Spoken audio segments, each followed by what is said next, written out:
Hey guys, and welcome to another Rise of Flight video. In this one I want to talk a little bit about the career selection mode. And this is something that the developers wanted to include in the original game. Unfortunately they weren't able to pull it off until some of the later releases.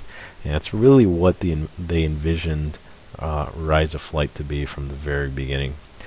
So you can see here that I have a number of campaigns. I think it's not letting me create a new one, so I imagine that 5 is the might be the maximum. I don't really know.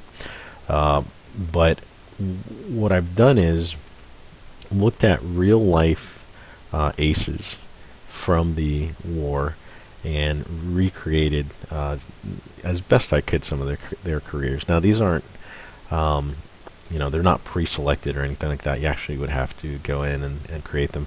It might be a little bit daunting if you haven't done it. So for instance, the first one I made was Eddie Rickenbacker. He's of course our American ace of aces. I think he ended up with 26 kills during the war, and he flew for the 94th Aero Squadron. So basically what you would do is you'd create new, and there's a button down at the bottom. It's filter by squadron, or you can filter by aircraft that you actually own, and go ahead and you'll see a yellow bar for the time period, and then it's like a green bar I want to say, and maybe a blue bar for the aircraft. It tells you exactly what time frame. So you scroll the time to where you want to start the campaign, and above the airfield it'll have a little either green dot or a little blue dot, and it will tell you if that squadron was active during your time frame, or if that aircraft was active in your time frame. So with Eddie Rickenbacker, I have to scroll the time period over to April of 1918 is the earliest that I could get it. Or the 94th, I think started around that time. So you pick your squadron, which is 94th, and it'll tell you which aircraft you actually need to purchase. Now I am using the standalone version, not the Steam version or anything like that. What's cool about the standalone, it's a lot like DCS, where you can pick a specific aircraft, or you can buy the aircraft that you want. So it's a lot like DCS or FSX, where you don't just get like a package of aircraft. The standalone version does come free with the Albatross D5, as well as the SPAD 13, so you don't have to buy those. Right now they're having a huge sale until June 1st, 2015. Everything's 70% off. A lot of these aircraft, if you really think about it, are really worth a lot of money. And for instance, one of the regular price of the aircraft has been $6.99, including mods.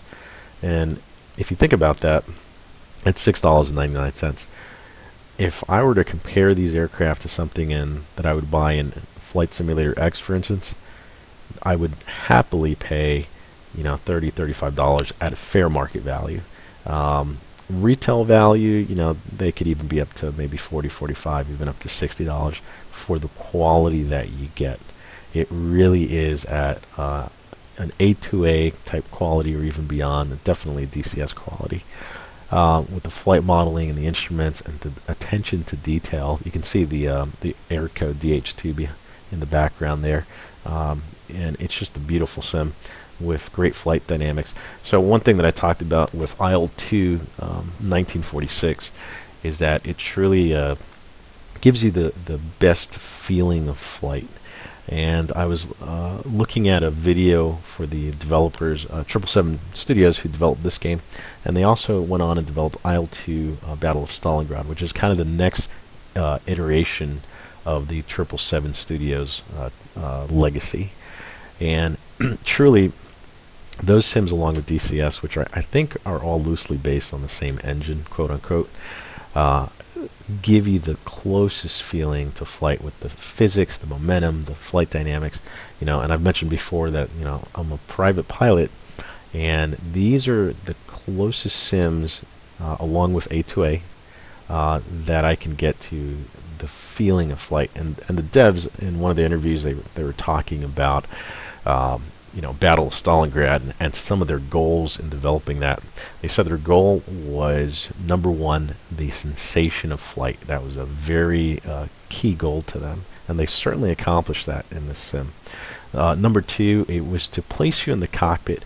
If they could make the player feel as if they were flying an aircraft in 1945 or whatever, 1942, or if they could make you feel like you were flying an aircraft during World War One. If you kind of, if they accomplished that, then they would have accomplished their goals. So the career mode is one thing that they really wanted to do, and what's great about it is that you can step in the shoes of these great aces: Eddie Rickenbacker, Raoul Lufberry. You got the British Air Force's Shah, who's the highest scoring Allied ace, and I forget what his kill count was. Of course, Manfred von Richtofen with 80 kills.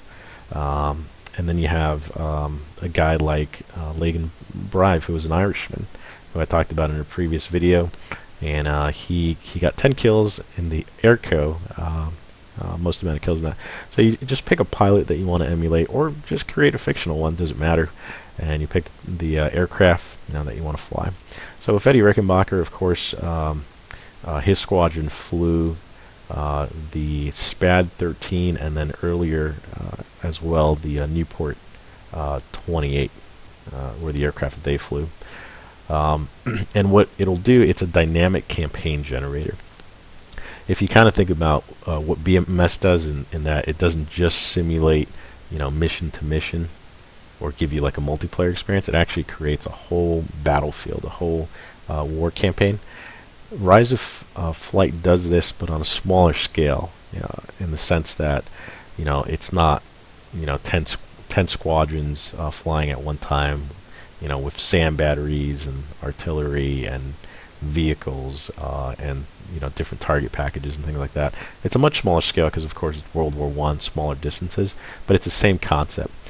With Rise of Flight, you get the great flight simulator, but you also get a great World War I campaign simulator as well.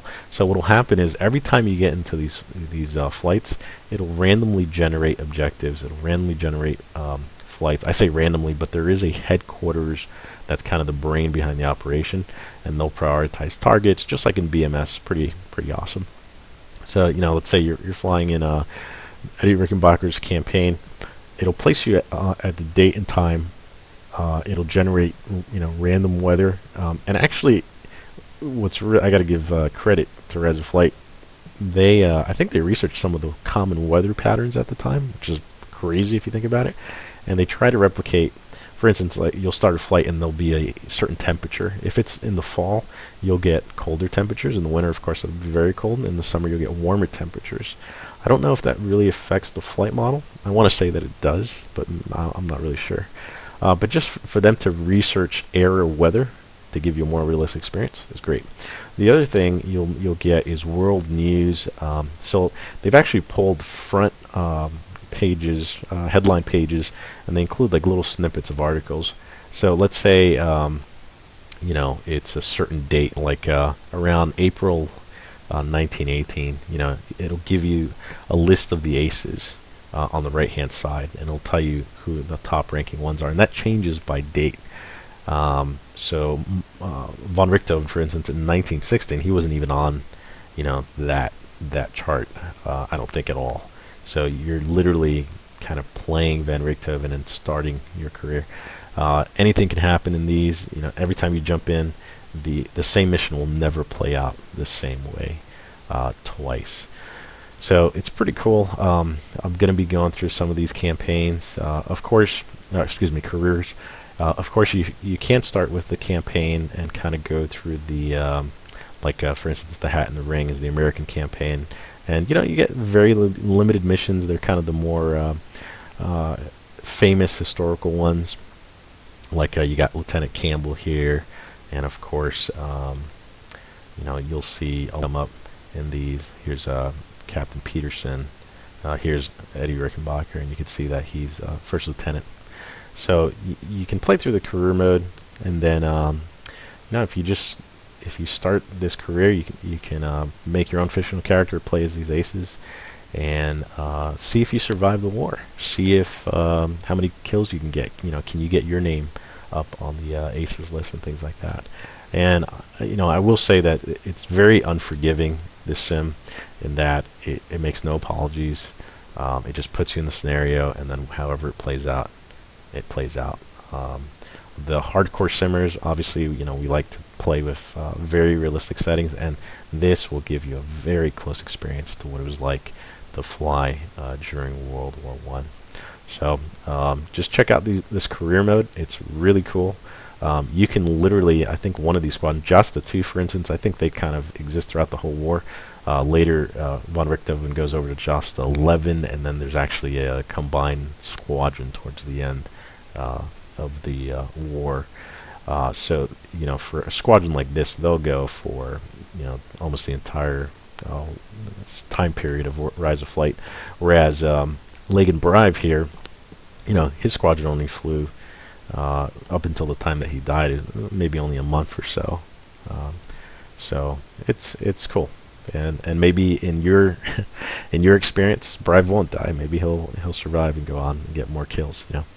Let me say, Collie Shah was a British naval aviator. They just actually started the British Naval Service, and again, he was I think he was the highest scoring Allied ace.